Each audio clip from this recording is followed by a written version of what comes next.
Chalán, Luis Peña Carballo, yo, Jorge Palacios, decisión. Pero primero, hay que dar una introducción sobre qué es la desigualdad social. Nosotros nos referimos a desigualdad social cuando interacciones comunitarias en un contexto donde hay un ente que tiene mayor poder sobre otro. Esto es el contexto de una sociedad. Aunque no es del todo errónea esta definición, existen diferentes tipos de desigualdad social. Según Inspiration en el 2017, la desigualdad se manifiesta en muchas ocasiones a través de racismo, marginación, discriminación. Las desigualdades abarcan todas las áreas de la vida social, educativas, laborales, sociales, e incluso pueden convertirse en diferencias jurídicas. Pero bueno, eso se los dejaré a ustedes. Empecemos contigo, Daniela. ¿Qué me puedes decir sobre la desigualdad económica? Bien, bueno, la desigualdad económica corresponde a aquellas diferencias que se presentan a las personas dándole las menores posibilidades o mayores posibilidades de adquirir materiales. También encontramos la economía mixta y la centralizada. Esto también afecta mucho en cuanto a las posibilidades que tienen las personas. La centralizada es aquella en donde todo el poder y todo el beneficio lo tiene el gobierno. Él es el único que decide sobre las decisiones que va a haber en cuanto a distribuciones de todos los materiales para la población. Y en la mixta se trata más de una inclusión para la población, que ésta sea partícipe de las decisiones y del manejo que se tiene de los bienes. En esto consiste básicamente la economía, es una pequeña definición sobre eso. Gracias. ¿Qué me puedes decir tú, Luis, sobre la desigualdad social en la educación? Bueno, primero hay que definir qué es la educación. La educación, llamémosle como la formación destinada a desarrollar la capacidad intelectual, cultural, moral y afectiva de las personas. Encontramos que hay una desigualdad en la educación cuando no se le permite a una persona, ya sea niño o adulto, ejercer este tipo de formación.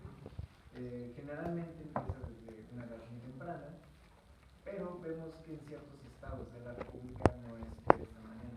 Muchos estados tienen, digamos, más privilegios en la educación que otros. Aquí es donde entra la desigualdad. Entonces ya tocamos la economía, ya tocamos la educación. Carlos, la salud. ¿Qué me puedes decir sobre ello? Bueno, la salud definida por la Organización Mundial de la Salud dice que es un estado de bienestar físico, mental y social, y se mide por el impacto que una persona puede recibir sin comprometer su vida. Perfecto, conciso. Vamos contigo, Cornelis, desde un punto de vista cultural.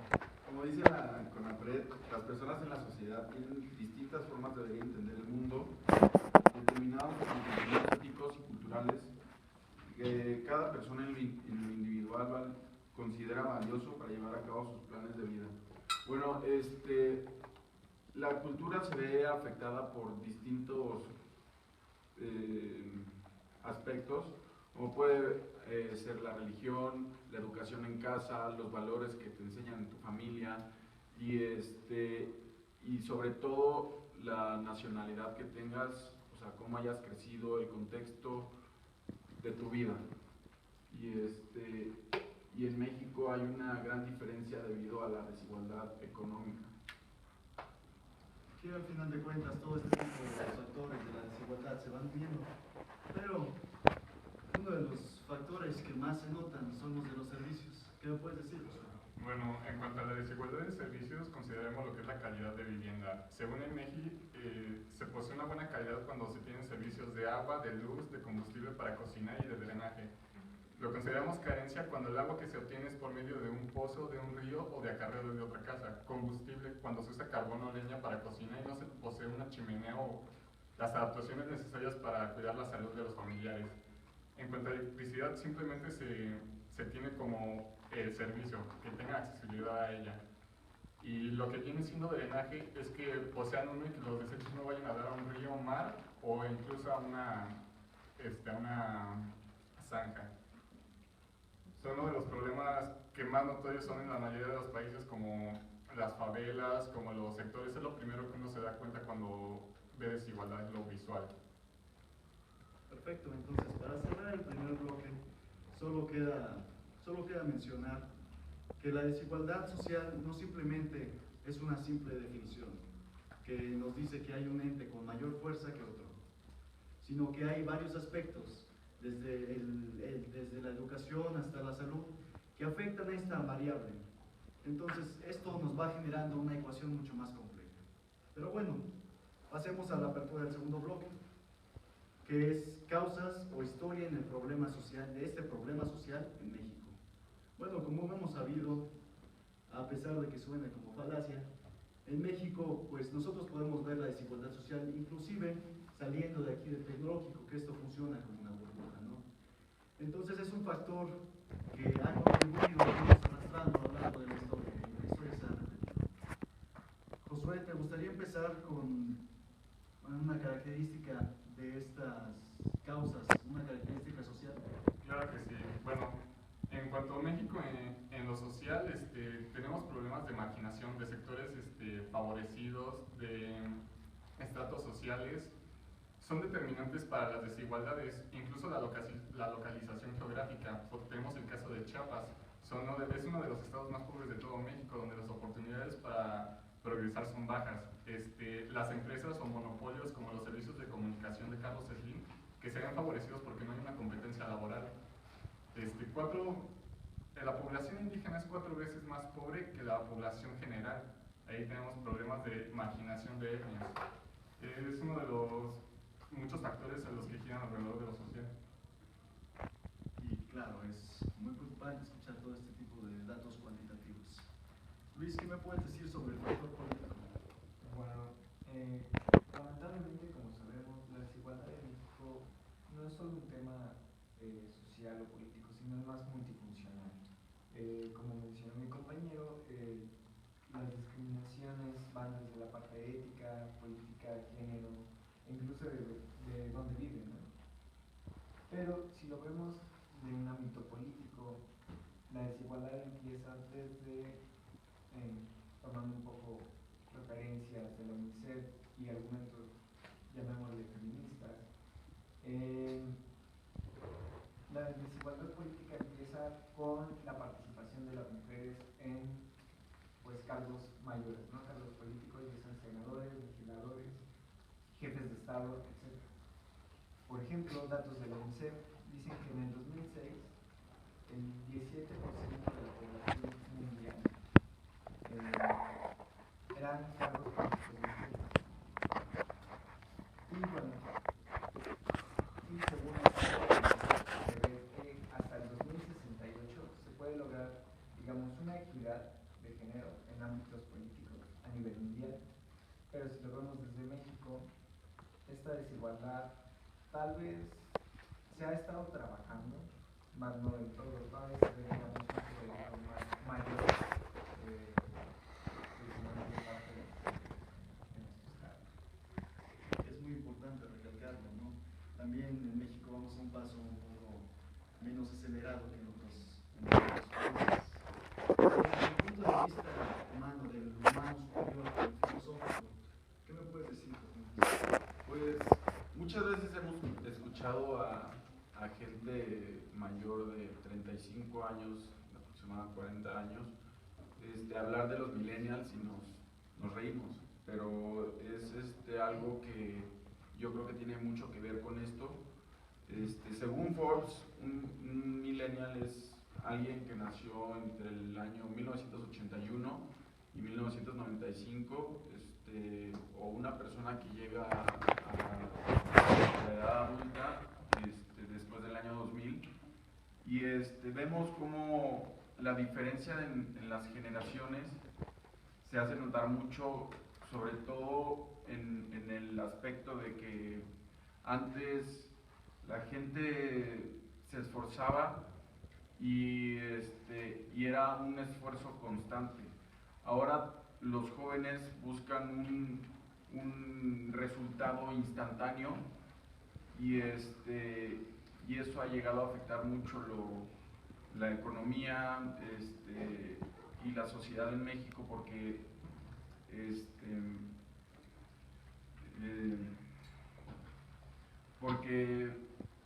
muchas veces los jóvenes, en vez de trabajar y soportar algo que no les gusta, prefieren renunciar que seguir con un esfuerzo que les rinda frutos en un futuro. Eso es algo muy importante. El ser humano, bueno, el millennial de hoy, se enfoca mucho en la praxis y no tanto en la poiesis, que es el mismo fin. Así que, pasando al tema de salud, Carlos, tú que eres el experto. Bueno, la desigualdad en el ámbito de salud se debe a una mala distribución y poca disponibilidad en los servicios de salud. Los hospitales generales no alcanzan a cubrir la mayor parte de la población y solo cubrirán hipotéticamente el 33% de la población de 51 municipios, ya que no todos se encuentran ubicados dentro del radio de cobertura de dichos servicios de salud.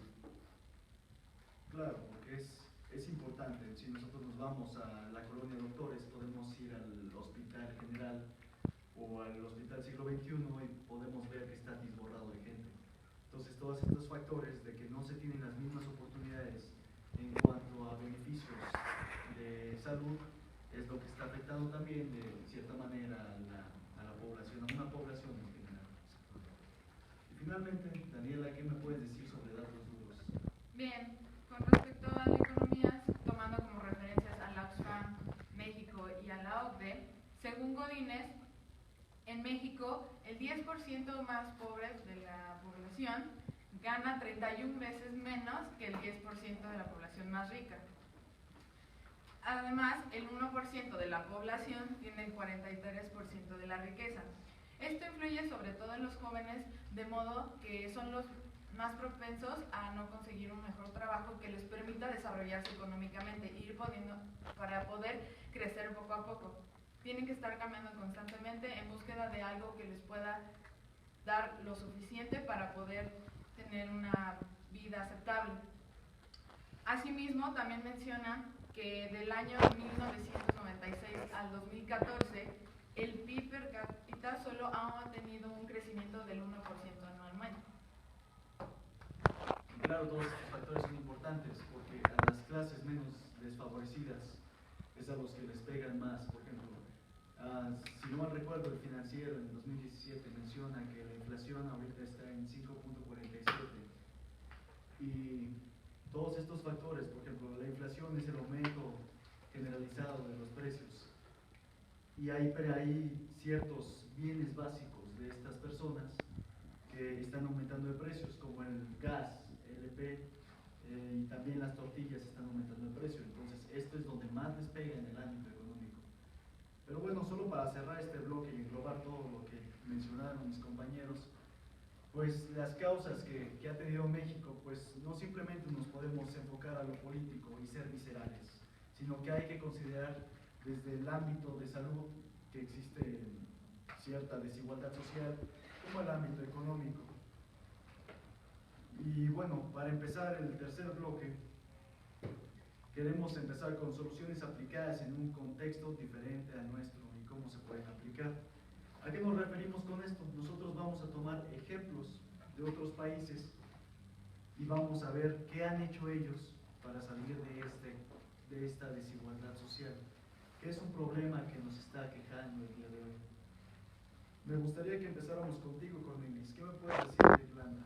Bueno, Irlanda, como muchos ya saben, ya lo investigaron,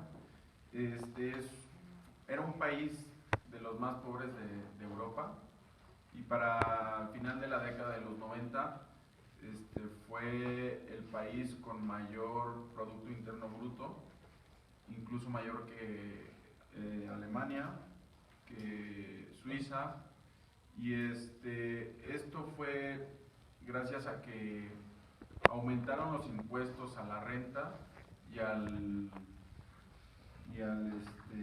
consumo para bajar la deuda externa y recortaron los gastos del gobierno de un 55% a un 41%. Y esto los ayudó porque al no gastar tanto en tonterías del gobierno, en cosas que no se necesitan, llegaron a ser un país de los más ricos de Europa. Exacto. Recordemos que el Producto Interno Bruto es todo lo que produce un país en tanto bienes y servicios durante un determinado periodo de tiempo, normalmente se mide en un año. Bueno, pasemos a un país un poco menos sonado. ¿Qué tal Vietnam, Daniel? Bien, Vietnam. Sobre Vietnam, contamos que después de la guerra de Vietnam, este quedó muy afectado y con el paso del tiempo trató de sobresalir.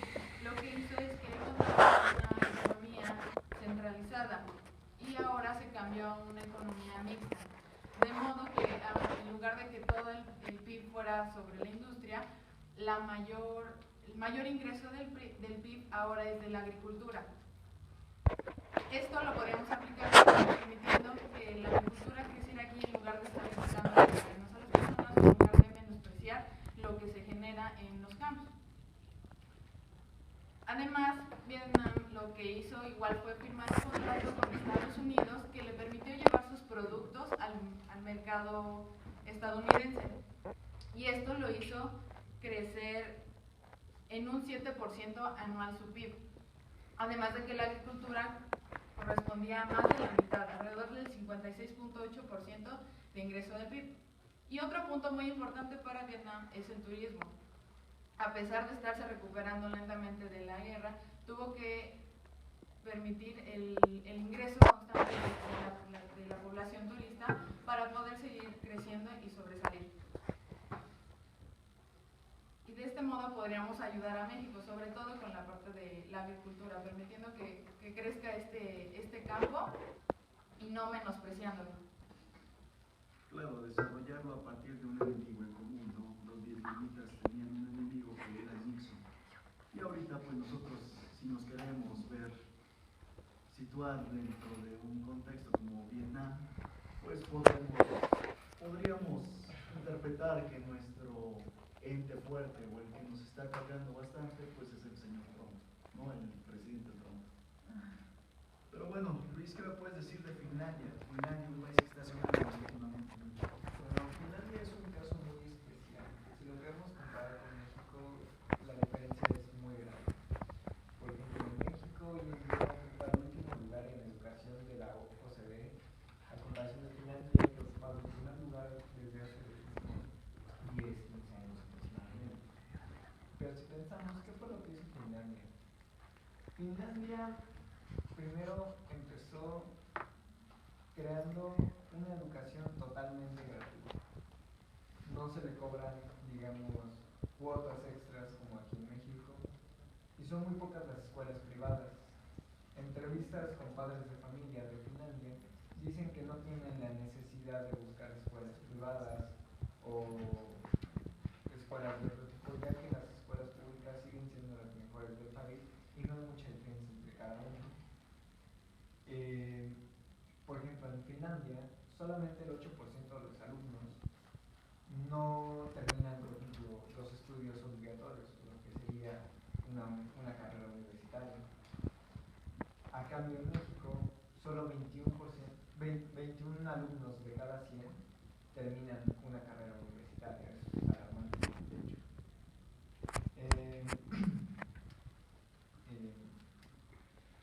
Claro, esto del aspecto de educación que mencionabas, ¿no?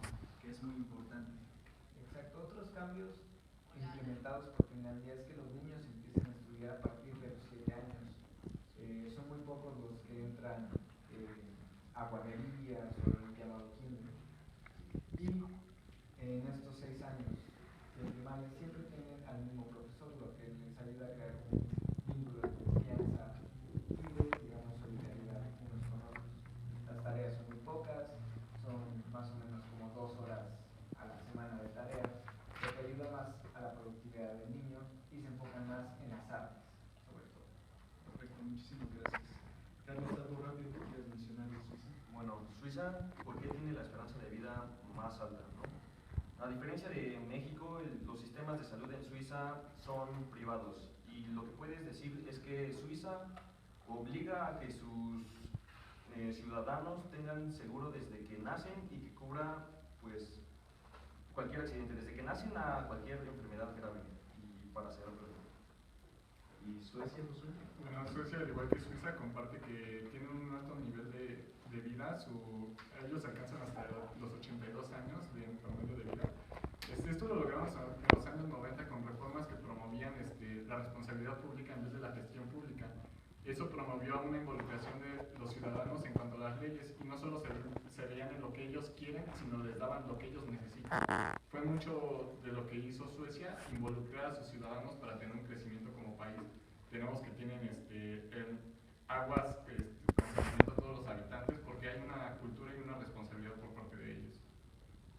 Claro, pues todo esto es importante englobar todos estos conceptos, porque al final de cuentas estas van a ser las medidas en las que nosotros utilizaremos para eliminar la desigualdad social, o al menos reducirla. Muchas gracias.